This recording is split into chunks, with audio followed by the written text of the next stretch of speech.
दोस्तों, आप तो हमेशा से जानते हैं कि मेरे चैनल का हमेशा एक ही उद्देश्य रहा है कि मैं हमेशा आपको चाहता हूं आप ना कि सिर्फ जाकर यूरोप में अपनी ज़िंदगी बनाओ, बल्कि वहां पर सेटल होने का पाथवे तक ढूंढो। देखो, आपको भी अच्छा नहीं लगेगा अगर आप यूरोप गए और आपने 1 साल 6 महीने कमाया, 2 साल कमाया और दुखी होकर आपको इंडिया वापस आना पड़ा क्योंकि आपके पास आगे कोई पाथवे ही नहीं था। तो मैं इसलिए अपने चैनल पे इस तरह की वीडियोस लेके आता हूं और इस तरह का सिस्टम लेके आता हूं ताकि आप लोग अपनी ज़िंदगी बना सको। तो इसीलिए आज हम एक ऐसे खास मुद्दे पर बात करेंगे कि अगर आपके पास में ये सारी रिक्वायरमेंट हैं तो आप बहुत ही आसानी से पुर्तगाल के अंदर अपनी फैमिली सहित सेटल हो सकते हैं। बिल्कुल सही तरीके से आपका गाइडेंस मैं आपको प्रोवाइड करूंगा। हम आपको सर्विस कैसे देंगे इसमें, वो भी मैं आपको प्रोवाइड करूंगा, प्रॉपर तरीके से अच्छे से एक्सप्लेन करूंगा दोस्तों। तो फर्स्ट एंड फॉरमोस्ट, अगर आपको मेरे साथ में संपर्क करना हो, कांटेक्ट करना हो, या फिर आपको जो है डायरेक्टली कांटेक्ट कर लिया है तो आपको आगे प्रोसेस को स्टार्ट करना है, रजिस्टर करना है हमारे साथ में, तो कैसे होगा? देखो दोस्तों, पॉइंट नंबर 1, आपको मेरी वेबसाइट पर जाना है। मेरी वेबसाइट है destinyabroad.ae, ये यहाँ पर लिखी है मैंने, ठीक है। आपको मेरी वेबसाइट पर डायरेक्टली विजिट करना है। आपको ये होम पेज पे ये सब पहले दिखेगा, रजिस्टर का बटन। उससे नीचे आप स्क्रॉल करोगे, पहले आपको ये दिखेगा बुक अ कंसल्टेशन, बीच में जो ऑप्शंस है, ठीक है। यहाँ अपने ऑप्शन पे क्लिक करना है और आप अपने टाइम जोन के अनुसार कॉल बनाकर मेरे साथ में अपने टाइम जोन के अकॉर्डिंगली आप जूम ऐप डाउनलोड कर लेना। मैं आपसे मीटिंग पे मैं ही बात करूंगा आपका केस असेस करने के लिए। सेकेंडली, जिसने बात कर ली है और जिसको बात हमारी समझ में आती है और हमारे साथ अगर सर्विस लेनी हो, रजिस्टर नाउ के बटन पे क्लिक करके आप डायरेक्टली आगे अपना नेम, ईमेल और अपना जो है आपका व्हाट्सएप नंबर आप डालेंगे and you will be able to register for a fee of 199 euros as of now, ठीक है, अभी के लिए। तो आप रजिस्टर करने के बाद में एक्सपेक्ट करेंगे हमारे साथ में कम्युनिकेशन, हमारे टीम मेंबर आपको कांटेक्ट करते हैं ईमेल पर, उसके बाद व्हाट्सएप के ऊपर, ठीक है। फाइनली ऐसे हमारा सिस्टम होता है। आज बात करेंगे दोस्तों बहुत ही खास तरह की अपॉर्चुनिटी के बारे में, पोर्चुगल D7 वीज़ा 2026। कौन एलिजिबल है, कौन जा सकता है? और मैं सही बताऊं, इसके अंदर अधिकतर लोग एलिजिबल हो जाएंगे। मैं परसेंटेज की बात नहीं कर रहा, मैं आपको बताता हूं कैसे एलिजिबल होंगे दोस्तों। प्रोसेस वाइज समझना है, बहुत बेकार की वीडियो नहीं है, बहुत फायदे की वीडियो है, जिंदगी बदल जाएगी आपकी। देखो दोस्तों, पुर्तगाल का D7 वीज़ा क्या होता है दोस्तों? ये एक ऐसा रेजिडेंस परमिट होता है कि जिसके लिए आपको किसी स्पॉन्सर की जरूरत नहीं होती है। आपको कोई एम्प्लॉयर नहीं चाहिए। यहां पर आपको डायरेक्टली पोर्चुगल देगा D7 वीजा और सेटलमेंट का ऑप्शन, और पाथवे आगे जाकर आपका बनेगा दोस्तों PR के लिए। इसके लिए क्या होता है, ये होता है नेशनल रेजिडेंस, यानी कि residence permit, temporary residence permit आपको मिलता है नॉन EU सिटीजन, यानी कि जो यूरोपियन यूनियन के नागरिक नहीं है, जैसे कि आप हो इंडियन नेशनल। ये उन्हीं को सपोर्ट करता है जिनके पास में एक लॉफुल इनकम, जैसे आप अगर इंडिया में कोई जॉब कर रहे हो, है ना, तो मैं बताता हूं इसके बारे में भी आगे कैसे होता है, पूरा प्रोसीजर अच्छे से एक्सप्लेन करूंगा मैं। ये उनके लिए भी हो सकता है जो लोग मुझे कांटेक्ट करते हैं 50 साल, सर हमारी उम्र ज़्यादा हो चुकी है, सर 60 साल उम्र हो चुकी है हमारी। खैर 60 साल तो बहुत ही ज़्यादा हो गया, ठीक है। 60 साल वाले प्लीज़ माफ़ी चाहूँगा दोस्तों, मुझे प्लीज़ माफ़ करना सर, मैम। आपके लिए हो सकता है शायद you might not be eligible in this, but still you can try. इसमें जो है डिविडेंड्स जिनके पास आ रहे हैं, रॉयल्टीज आ रही है, कोई इंडिया में रेंटल इनकम बना रखा है, कोई आदमी काफ़ी अमीर है लेकिन सोच रहा है कि मैं कैसे माइग्रेट हूँ, ये उसके लिए भी काम करेगा। ये उसके लिए भी काम करेगा जिसके पास में इंडिया में कोई थोड़ी बहुत इनकम अच्छी खासी आ रही है ना, मतलब बढ़िया उसका गुजारा हो रहा है, उसके लिए भी काम करेगा। इसके अंदर जो है आप अपनी होम कंट्री से अप्लाई करोगे, वीज़ा मिलेगा, फ्लाई करोगे, पोर्चुगल में जाके बस जाओगे अपने परिवार के साथ। बिल्कुल दोस्तों, ये लीड करता है पुर्तगाल में ऑफिशियल एक लीगल एंट्री, जिसमें आप जाकर अपना रेजिडेंस परमिट अप्लाई करते हो और अपनी फैमिली को ओपन वर्क परमिट पे एक तरह से रखते हो, ठीक है जी। ये क्लियर हो गया। अब बढ़ते हैं इसकी मेन चीज़ों की तरफ दोस्तों। Who can apply? बहुत आसान है दोस्तों, इसके अंदर बता देता हूँ। जो जिनको पेंशन आ रही है, कोई रिटायर हो चुके हैं वो लोग, जिनको रेंटल इनकम आती है जैसे मैंने बताया, जिनके पास में डिविडेंड या फिर इन्वेस्टमेंट इनकम, कोई क्रिप्टो करेंसी का बिजनेस इंडिया में करते हैं, फिर कोई नॉर्मल कोई अपना जो है कारोबार करते हैं, कोई जॉब करते हैं, उनके लिए भी एलिजिबल है। मैं बताऊंगा कैसे होता है। जो अपनी अकोमोडेशन वगैरह प्रूव कर सकते हो और ऑनगोइंग फाइनेंशियल स्टेबिलिटी प्रूव कर सकते हो, यानी कि भाई कैश में लेन देन हो रहा है, तो वो लोगों के लिए नहीं है ये प्रोग्राम, ठीक है। आपके पास में लीगल सिस्टम के अनुसार जो है एक प्रॉपर इनकम होना चाहिए या जॉब होनी चाहिए। मैं बताता हूं आपको। फैमिली स्पाउस लेके आ सकते हो, 18 साल से कम उम्र के बच्चे लेके आ सकते हैं आप, बिल्कुल साथ में फ्लाई कर सकते हैं, कोई दिक्कत नहीं है।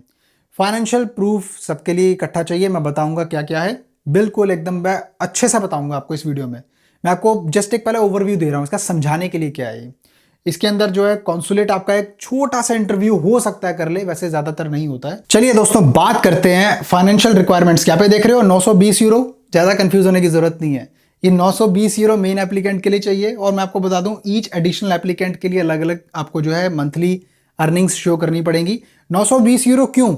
920 यूरो इसलिए क्योंकि 920 यूरो पुर्तगाल के अंदर आप एक सैलरी मान सकते हैं, मिनिमम वेज है गवर्नमेंट की, और वो मेन एप्लीकेंट को चाहिए इतना, उसके पास आना चाहिए। 19 तो चलेगा, कोई दिक्कत नहीं है। पोर्चुगल अगेन लीनियंट कंट्री है, इतना कोई वो ज़्यादा ये नहीं देगा। 920 यूरो है तो 920 यूरो, कोई 19 आ जाते कभी कभी, टेंशन नहीं है, लेकिन वो लीगल एक पेपर पे होना चाहिए। 460 यूरोस ईच एडिशनल एडल्ट के लिए होना चाहिए, और साथ में 276 यूरो आपका जो ईच चाइल्ड एंड डिपेंडेंट के लिए होना चाहिए। और ये इकट्ठा मिला के आप देख सकते हो तकरीबन 1500 यूरो से के इक्विवेलेंट, या फिर उसके नीचे थोड़ा बहुत चलेगा आपका, अगर इतना मंथली अर्निंग है, या आप सैलरी भी ले रहे हो और आप हाइब्रिड या फिर आप शायद ऑनलाइन काम कर रहे हो, तो आप इसके लिए अप्लाई कर पाओगे। अगर आपका एम्प्लॉयर आपको अनुमति देता है कि भाई आप कहीं और पे जाके काम कर सकते हो, आप यूरोप शिफ्ट हो रहे हो, तो आप अपना वहाँ पे भी रहकर आप ये काम कर पाओगे कि नहीं कर पाओगे जो आप कर रहे हो, ये सब आपको शो करना पड़ेगा। ठीक है, ये मेन रिक्वायरमेंट है, बस दैट्स इट। इसके बाद में मेन एप्लीकेंट के लिए 11,040 यूरो 12 महीने के लिए आपको जो है दिखाने पड़ सकते हैं। ठीक है जी, यानी कि मतलब इतना खर्चा या इतना आप जो है अपना दिखाओ कि भाई मेरे पास में पेपर पे इतना है कि मैं रख सकता हूँ परिवार को रखने के लिए एडिशनली 5,520 यूरो, और चाइल्ड और डिपेंडेंट के लिए 3,312 यूरो। तो for an example of family of 3, 2 adult 1 child, आपको पर मंथ 1,656 मंथली, वही मैंने बोला ना 1500 या 1500 यूरो के इक्विवेलेंट भी हो, यानी जो थोड़ा मैं बोल रहा हूँ, इतना कोई टेंशन वाली बात नहीं है। पोर्चुगल एक लीनियंट कंट्री है, तो ये नहीं कि एग्जैक्ट आपको बोले डॉट इतना होना चाहिए, ऐसा नहीं होता दोस्तों। ऊपर नीचे कभी कभी इनकम होती है, तो दैट्स दे अंडरस्टैंड, उनको पता है आप ह्यूमन बीइंग हो, उनको पता है। तो इतना अगर आपका है और इतना खर्चा, आप ये पता है क्यों बोल रहे हैं, क्योंकि इतना आपको बेर मिनिमम चाहिए दोस्तों सर्वाइव करने के लिए। पोर्चुगल देखो, every country in Europe is very expensive, तो आपको फैमिली ऑफ 3 आप एडजस्टमेंट कर पा रहे हो, फिर भी इतना चाहिए। नहीं तो आप देखो 1200 यूरो लिस्बन के अंदर, मैं बताता हूँ आपको, लिस्बन या पोर्तो में आपको 1200 या 1400 यूरो के आसपास जो है आपको अकोमोडेशन मिलती है दोस्तों, अपार्टमेंट मिलता है रहने के लिए। उसके अंदर भी आपको डिपॉजिट वगैरह दे दाकर कहीं आपको 4-5 हज़ार यूरो की इन्वेस्टमेंट आपको अपफ्रंट करनी पड़ती है, रेंट पे अगर लेना है। ठीक है, तो इन्होंने ये जो बोला ये बुरा नहीं है, बहुत अच्छा है। अगर आपकी इतनी भी अगर अर्निंग नहीं है, फिर तो आप क्या यूरोप में कैसे रहोगे, मेरे को समझ नहीं आती। फाइनेंशियल रिक्वायरमेंट्स प्रूफ, अब मैं आपको बताता हूँ एक्सेप्टेबल इनकम सोर्सेज क्या हैं। पेंशन इनकम चलेगी, रेंटल इनकम चलेगी, आपको रसीदें होनी चाहिए आपके पास में। डिविडेंड्स या इन्वेस्टमेंट्स, जो भी आपने रिटर्न्स वगैरह आ रहे हैं आपके, किसी का कोई SIP का पेमेंट आ रहा है भाई, अब उसका रिटर्न मिल रहा है, वो रिटायर हो चुका है, sir you can apply, ma'am you can apply. Royalties अगर आपको कोई है, अब आती है स्पॉन्सरशिप वगैरह, कोई अमीर आदमी है, लॉफुल या ओन इनकम अगर आपकी हो, आपके नाम पे आ रही है, तो आप ज़रूर, कोई इनको बस इनकम से मतलब है, दैट्स ऑल। फाइनेंशियल एविडेंस दोस्तों मैं आपको बताता हूँ, यहाँ पर अगर आपके पास इंडिया से सारी चीज़ें, मैं आपको बताऊँगा क्या क्या चाहिए।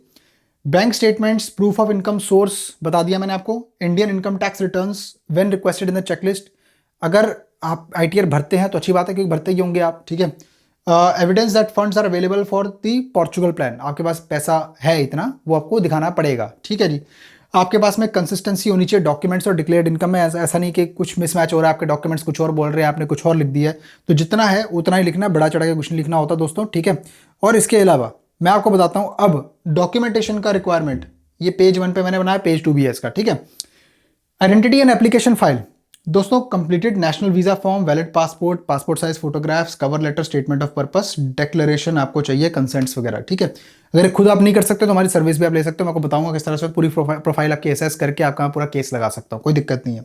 अकोमोडेशन एंड इंश्योरेंस दोस्तों, यहाँ पे प्रूफ ऑफ अकोमोडेशन, आपको पहले ही एक अपार्टमेंट लेना पड़ेगा या फिर आपको कुछ दिखाना पड़ेगा जिससे आपको घर का कॉन्ट्रैक्ट चाहिए, तो पहले आपको वो इन्वेस्टमेंट करनी पड़ेगी। हम आपकी मदद कर सकते हैं, वो आपको दिलवाने में हम आपकी मदद कर सकते हैं। ठीक है, अगर आप अकेले नहीं कर पा रहे, बिकॉज यूजुअली आपको नहीं रिप्लाई करेंगे इजीली। यूजुअली जो है, I know Spain, Italy, Portugal में एक ही ऐप चलती है ज़्यादातर, आइडियलिस्टा करके। ठीक है, उस पर आपको अकोमोडेशन वगैरह ढूंढनी होती है, इजीली रिप्लाई कोई नहीं करता है ऐसे। ठीक है, रेंटल कॉन्ट्रैक्ट चाहिए आपको, बोला था मैंने आपको। ठीक है, होस्ट का डिक्लेरेशन या फिर अदर एक्सेप्टेबल एड्रेस प्रूफ, मैं बताता हूँ इसके अंदर 2-3 चीज़ें होती हैं। एक पोर्चुगल के अंदर ना वो बनता है जुंता दे फ्रिगिसिया बोलते हैं उसको। वो क्या होता है, रेंटल कॉन्ट्रैक्ट घर का अलग होता है, ठीक है, उसको बोलते हैं कॉन्ट्रैक्टो, ठीक है। और ये जो होता है आपका डिक्लेरेशन जो होती है, ये आपका जो मैंने अभी बताया जुंता दे फ्रिगिसिया, ये क्या होता है, ये आपका छोटे छोटे जो है सिटी काउंसिल ऑफिस छोटे मोटे बने होते हैं, वहाँ पर जाके जो ओनर है घर का वो आपको मतलब जो है साइन करके देता है, मैं इसको अकोमोडेट करूँगा बंदे को, मतलब वो एक रूम आपको दे रहा है अपने अपार्टमेंट में या फिर कहीं ना कहीं, तो इस तरह से, ठीक है। इसके लिए आपका जो है अदर एक्सेप्टेबल एड्रेस प्रूफ ये आप छोड़ दो, ये दोनों चीज़ें मानी जाएंगी पोर्चुगीज़ गवर्नमेंट जिनको मानती है। ट्रैवल हेल्थ इंश्योरेंस जो आपको चाहिए वो आपको बुक करना पड़ेगा, 10-15 हज़ार रुपये का इंडिया में मिल जाता है, कोई दिक्कत नहीं है। ट्रैवल पर्पस आपका क्लियर होना चाहिए, जस्टिफाइड होना चाहिए, अलाइंड होना चाहिए। पूरी फाइल बनेगी दोस्तों।